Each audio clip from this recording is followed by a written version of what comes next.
Tu savais que Blender était ultra personnalisable? Je te montre comment faire et comment sauvegarder les modifications à la fin. Tu peux adapter les couleurs de ton Blender selon tes goûts, et pour ça tu as deux façons de faire. La première, c'est de taper Blender thème XML sur Google, et tu télécharges le thème de ton choix. Ensuite tu vas dans Edit, Préférences, Thème, clique sur Install et trouve ton fichier téléchargé. Pour info, celui que tu vois sur tous mes TikTok c'est Emerald. L'autre méthode, c'est de faire ton propre thème. Toujours dans l'onglet Thème dans les préférences, tu peux appuyer sur le plus en haut et créer ton thème. Ensuite tu navigues dans les sous-menus et tu choisis les couleurs de ton choix.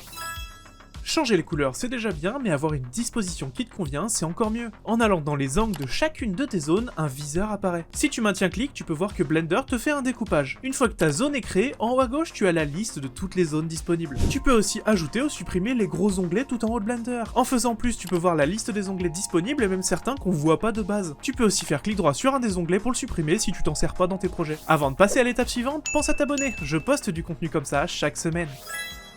On a commencé gros avec les couleurs, on a réduit avec la disposition, maintenant on réduit encore avec le paramètre de tes zones. En faisant clic droit dans le header, plusieurs options sont à ta disposition. Des cases à cocher pour changer l'apparence de ta zone, la possibilité de balancer les onglets en bas, Move Split c'est pour faire comme l'étape d'avant avec le viseur, si tu fais Maximize Area, ta zone prend tout l'espace, clique sur Back to Previous en haut pour annuler, avec Full Screen Area ça paraît logique mais ta zone est en plein écran, pour annuler ça t'as un petit icône en haut à droite à cliquer, pour finir Duplicate Area into New Windows te permet de déplacer ta zone sur un nouvel écran. Et ça c'est top si tu fais un gros projet.